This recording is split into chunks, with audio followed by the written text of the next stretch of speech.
there's a guy named Games381. His name's John, who I actually know. He's a guy on YouTube. He does pretty good reviews of like systems and old games. And he talked about recently how NES is no longer fun to collect for because the value is just so high and it's hard to get the games. And I know we talked about collecting a lot before, but I think if it gets to that point, you have to look in the mirror and say, why are you collecting games? Yeah, you have to reassess why you're doing this. This is my response to that. If you wanted to talk about the turbo graphics, or better example, Neo Geo AES, okay?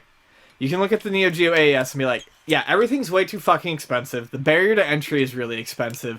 And the games that I can buy for the money have been re-released a million times elsewhere for, sure, $19 for a pack of 20, okay?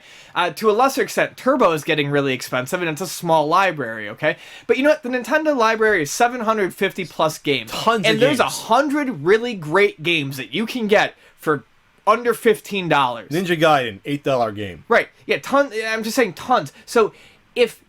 I think that's bullshit. If you're collecting to be a completionist, if you have to have every one, yeah, it's getting a bit pricey. Gunsmoke, awesome game. What Amazing is it? game. $7 game? $7 game. $6. Yeah.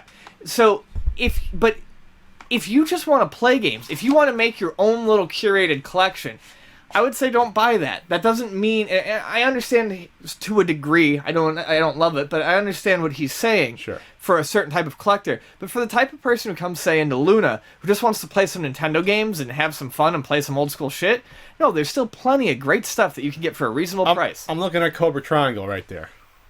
I don't know why. That game's awful. You don't like Cobra Triangle? No, I fucking hate Cobra Triangle. Oh, okay. I think it gets shitty real quick.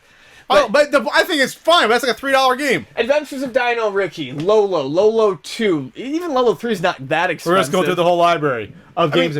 Bionic Commando, $10 game. Balloon Excellent. Fight, Staniacs, DuckTales. Some people like Goonies 2. That's a $3 game. Goonies 2. I'm just saying, I don't like Goonies 2. Faxanadu is like the... Faxanadu and Batman are two of like my favorite games on the system, and they're $5. You can't afford the $12 for baseball stars. Get Little League Baseball. Right. That's a great baseball game. I think it's... If you're a completionist collector, sure, then the market's getting harsh for you. But if you're a gamer, there's some people that are gamers slash collectors, they should be fine. You're fine. They should be fine. There's way too many games. You could probably... I cut my collection down from 400 to 100. You could probably get up to 300 without breaking much of a monetary sweat right now. You know what? You want to do this? This is semi-piracy. Go out and get yourself a multi-cart, a Supervision for like $35, $30, $20. You get 100 games. There's a lot of cool games on there if you want to do that. If you don't care about having the actual game you want to play. But again, I think that's why, unfortunately, when you talk about collecting, some people say they're separate from gamers. I think it's hard to separate it unless you are totally someone that doesn't care about the games at all.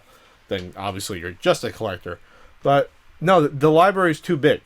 That's my main thing. The library is not uniformly expensive like something like the AES, and the library or TurboGrafx even. Yeah. And the library is not ridiculously small like the TurboGrafx. There's a whole ton of games out there. They don't have to all be little Samsons. The few games that are both very good expensive and good. That's the other thing I think people forget. There's not that many of these. And there's a joke online. My label's not bad. Great, keep bragging amongst collector circles.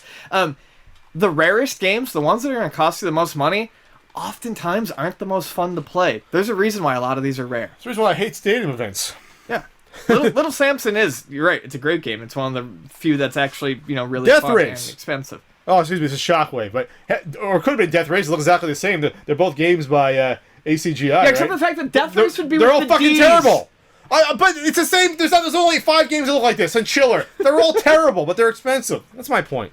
Actually, this used to be a game that only cost like $10. Yeah, I actually bought Shockwave for 10. Why? I don't know. I got rid of it soon after. The NES is a deep library. The reason I love it because there's games in there that I even forget are games. Yeah. They're like, wow, that's a cool game. Every year during the marathon, there's something that pops up. I'm like, I know we've played this before, but I always forget about it. The first marathon, we play Eliminator Boat Duel. That's a fantastic game. It's a fantastic game. It's like a $4 game. It's a great game that we didn't even know about really until we started playing. Like, wow, this is a fantastic game. Yeah. So, anyways, yeah, that's my take on that. Yeah, I think when it happens with anything, you have to just take a step back, breathe, and then play some games. Just play them. I know I can say that being that there's not any more games for me to buy. But I mean, just take a step back and just relax, and then look around and realize that you probably haven't touched fucking 90% of what you have. If you're a collector who's gotten to the point who says that the Nintendo is no longer fun because of the price, that means you've bought up the bottom 400 games that didn't cost you anything. Have you played them? Have you had fun with them? Have you done anything besides buy them and look at them? I don't like that accusing look you're giving me right now, Ian. That's an accusing look I'm giving everyone, but it's easy for me to give it to you. I played all these for the marathon. I know. Damn it. Shut up. That's I'm my not saving attacking grace. you. But sit down and play what you have. Like there's not just that. There are still places to find deals. It's not all eBay. No, it's not. And I know there's a billion more times. Someone told me, or I saw the term scalping versus reselling. Scalping's perfect because if you sell, that's fine. If you scalp, you're an asshole. There's so many more game scalpers than there used to be. Yeah. That popped up the past 4 years. There's ways around that still. There's still people. There's still you go out to these conventions, Retro Gaming Expo. There's there's the Midwest Gaming Classic Expo. There's a ton of these things. There's one in Seattle. You can find people there to trade with, or you find good deals. You actually find people willing to get rid of their doubles for cheap.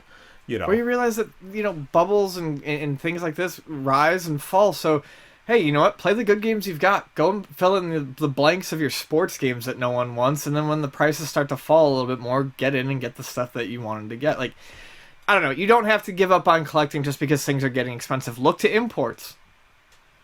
Famicom games, a lot cheaper than Nintendo games. PC Engine games, rising in price a little bit, but still considerably cheaper than most Turbo games. Like, sure.